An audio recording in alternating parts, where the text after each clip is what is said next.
प्रिय मित्रों, मैं ब्रह्माजी भक्त पटना हाईकोर्ट एडवोकेट आप सभी लोगों के लिए नए नए वीडियो लेकर आते रहता हूं कि आप इससे जानकारी पाएं और अपने जीवन को सफल बनाएं। आज मैं आप लोगों के लिए वीडियो एक नया लेकर आया हूं जो कि काकोरी ट्रेन एक्शन पे है कि जो काकोरी की घटना हुई वह क्यों हुई और उसका कारण क्या था। काकोरी कांड जो है 9 अगस्त 1925 को हुई, लेकिन इसके लिए हम लोगों को इतिहास के कुछ पहले के पन्नों में जाना पड़ेगा। इतिहास की इसके पहले की जानकारियां प्राप्त करनी पड़ेगी। जब महात्मा गांधी द्वारा असहयोग आंदोलन चल रहा था, उस समय सभी युवा जो थे उस असहयोग आंदोलन में भाग ले रहे थे, जिसमें चंद्रशेखर आजाद, राम प्रसाद बिस्मिल, सचिंद्र नाथ सान्याल, राजेंद्र लाहिरी, ठाकुर रोशन सिंह, अशफाक उल्ला खां, ये सभी लोग महात्मा गांधी के कांग्रेस का जो असहयोग आंदोलन था उसमें भी ये लोग सहयोग कर रहे थे। लेकिन चौरा चौरी कांड जो 1922 में हुआ, उसके बाद महात्मा गांधी द्वारा असहयोग आंदोलन वापस लेने के कारण इन लोगों में एक प्रकार की निराशा व्यक्त किए और इससे ये लोग काफी उद्वेलित हुए। और इसके बाद सचिंद्र नाथ सान्याल और राम प्रसाद बिस्मिल के द्वारा हिंदुस्तान रिपब्लिक एसोसिएशन का गठन किया गया, HRA का गठन किया गया 1923 में। और इन्होंने कहा कि हम अपने आज़ादी को अपने बल पे लेंगे, अपने हथियार के बल पर लेंगे। इसलिए उन लोगों को हथियार खरीदना बहुत जरूरी था। हथियार खरीदने के लिए, बंदूकें खरीदने के लिए पैसा की जरूरत थी। वे पैसा सोचे कि अंग्रेज हम ही लोगों से लूटते हैं तो हम लोगों जो है अंग्रेज को लूटेंगे और तब उसी पैसे से हथियार खरीदेंगे। इसकी योजना बनाई गई और शाहजहांपुर में 8 अगस्त को इसकी एक मीटिंग बुलाई गई और 8 अगस्त 1925 को एक मीटिंग हुई जिसमें 10 लोग शामिल हुए। 10 लोगों ने, उसमें अशफाक उल्ला खां ने इसका विरोध किया, लेकिन उसके बावजूद भी उस कमेटी में 9 लोगों के द्वारा इसको बहुमत से पारित किया गया।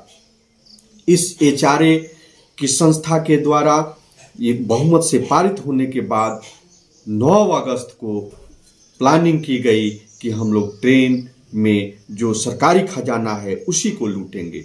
तो 9 अगस्त 1925 को जो सहारनपुर से पैसेंजर ट्रेन लखनऊ के लिए आती थी, उसी के खजाने को लूटने का प्रयास पूर्णतः ये प्लानिंग की गई उसमें।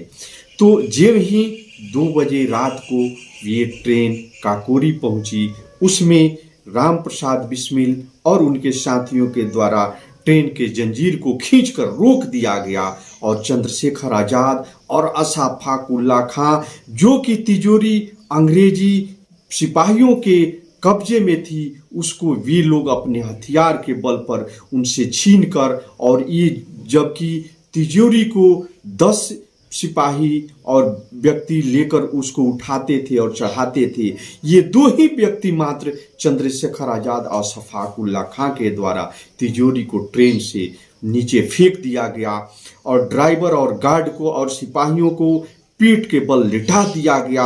उनमें भय व्याप्त कर दी गई और जो भी इसके पैसेंजर थे, यात्री थे, उनको कहा गया कि आप लोगों को कुछ नहीं होगा, आप लोग यहाँ शांतिपूर्वक रहें। हम लोगों का उद्देश्य सिर्फ सरकार के खजाने को लूटना है। और उसके बाद उस खजाने को, उस तिजोरी को छेनी और हथौड़ी से तोड़ने का प्रयास किया गया और अशफाक उल्ला खां की हथौड़ी के चोट से वह तिजोरी थी रुपया उगलने के लिए तैयार हो गई और उसमें काफी रुपया पैसा था, 8,000 कुछ रुपया उसमें था, जिसको वी एक गठरी में बांधे और गठरी में बांधकर सभी लोग लखनऊ के तरफ पैदल ही मार्च कर गए और सब लोग अपने अपने उस पैसे को अपने गंतव्य स्थान पे, जो निश्चित सुरक्षित स्थान था, वहां पहुंचाया गया।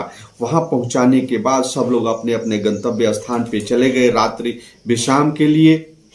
लेकिन चंद्रशेखर आजाद लखनऊ के एक पार्क में ही बैठकर अपनी पूरी रात बिताई और वे सुबह जो ही हुआ उसमें एक पेपर वाले ने आवाज़ लगाते हुए कि काकोरी में सनसनीखेज ट्रेन डकैती ये चंद्रशेखर आज़ाद ने सुना और उसके बाद सभी लोग अपने अपने स्थान पे चले गए। और ये सरकार की मुंह पे एक बड़ा तमाचा था कि अंग्रेजी सरकार होते हुए भी ये एक बहुत बड़ा कांड हुआ, जिसमें वो अंग्रेजी ब्रिटिश जो खुफिया विभाग था काफ़ी सतर्क हो गया। सतर्क होने के बाद इन्होंने जो भी क्रांतिकारी गतिविधियां थी उस पे ये लोग काफ़ी नज़र रखने लगे। नज़र रखते रखते एक बार बनवारी लाल जो इसमें ये अभियुक्त थे वे भी उसमें शामिल थे, उनको पकड़ लिया गया। उनके पकड़ने का मात्र एक कारण था कि वहाँ पे एक उनका चद्दर छूट गया था।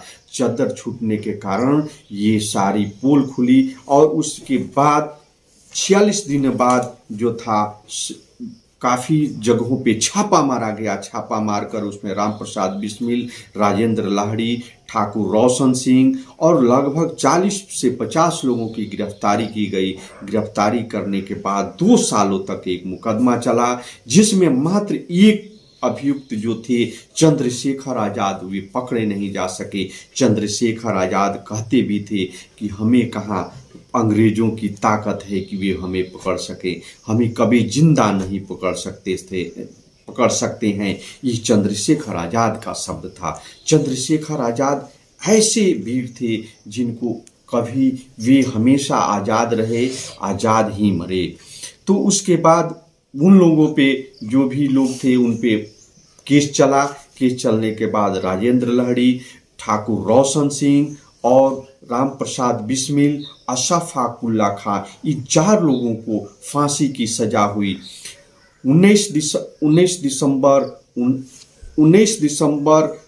1927 को फांसी दी गई राम प्रसाद बिस्मिल को, अशफाकुल्ला खां को, ठाकुर रोशन सिंह को। लेकिन अंग्रेजों ने विरोध को देखते हुए राजेंद्र लाहिड़ी को 17 दिसंबर को ही गोंडा के जेल में इन्होंने पहले ही उनको फांसी दे दी गई। लेकिन राम प्रसाद बिस्मिल को 19 दिसंबर 1927 को गोरखपुर के जेल में फांसी दिया गया और अशफाकुल्ला खां को फैजाबाद में 19 दिसंबर 1927 को फांसी दी गई और ठाकुर रोशन सिंह को इलाहाबाद के नैनी जेल में फांसी दी गई 19 दिसंबर 1927 को। इस प्रकार सभी लोगों को 4 लोगों को फांसी दी गई। लेकिन इसमें से 3 लोग राम प्रसाद बिस्मिल, अशफाकुल्ला खां और ठाकुर रोशन सिंह शाहजहांपुर के वे तीनों पुत्र थे, जो तीनों को एक ही बार में एक ही कांड में फांसी दी गई। तो शाहजहांपुर ये क्रांति गतिविधियों के लिए एक महान केंद्र था। राम प्रसाद बिस्मिल के द्वारा वे गठित एचआरए के सभी लोग सदस्य थे। इस प्रकार ये एचआरए के सदस्यों को कुछ लोगों को काले पानी की सजा दी गई, कुछ लोगों को ये लंबी सजा दी गई और इस प्रकार एचआरए के संगठन को ब्रिटिश हुकूमत द्वारा तोड़ने का प्रयास किया गया। लेकिन ब्रिटिश हुकूमत को तोड़ने का प्रयास के बावजूद चंद्रशेखर आज़ाद, बुटकेश्वर दत्त, भगत सिंह, ये शिव प्रसाद वर्मा, इन लोगों के द्वारा एचआरए को संगठित करके चलाया गया। लेकिन 27 फरवरी 1931 को चंद्रशेखर आज़ाद को अल्फ्रेड पार्क में काफ़ी संख्या में अंग्रेजों द्वारा घेर लिया गया। घेर कर उन पे भी गोली चलाई गई। वे भी अंग्रेजों को मारते रहे, लेकिन जब आखिरी गोली बची तो उनका प्रण था कि कोई हमें पकड़ नहीं सकता है और अंग्रेजों की गोली भी हमें नहीं मार सकती है। तो आखिरी गोली उन्होंने अपने ही को मार लिया। इस प्रकार ये काकोरी कांड से जो खरीदा गया हथियार का जो क्रांतिकारियों द्वारा प्रदर्शन था, उस प्रदर्शन का एक सूरज अस्त हुआ 27 फरवरी 1931 को और मार्च 1931 में भगत सिंह, राजगुरु और बुटकेश्वर दत्त को फांसी देकर इस एचआरए संगठन का एक तरह से सफाया कर दिया गया। इस प्रकार से क्रांतिकारियों जो काकोरी कांड में के लूट के बाद हथियार खरीदा गया, उसके बल पे क्रांति करने वाले वीरों का एक तरह से सफाया करने का ब्रिटिश सरकार द्वारा प्रयास लेकिन उसके बाद ये अंग्रेजों में कहाँ हिम्मत थी कि ये भारत के क्रांतिवीरों को मिटा सके।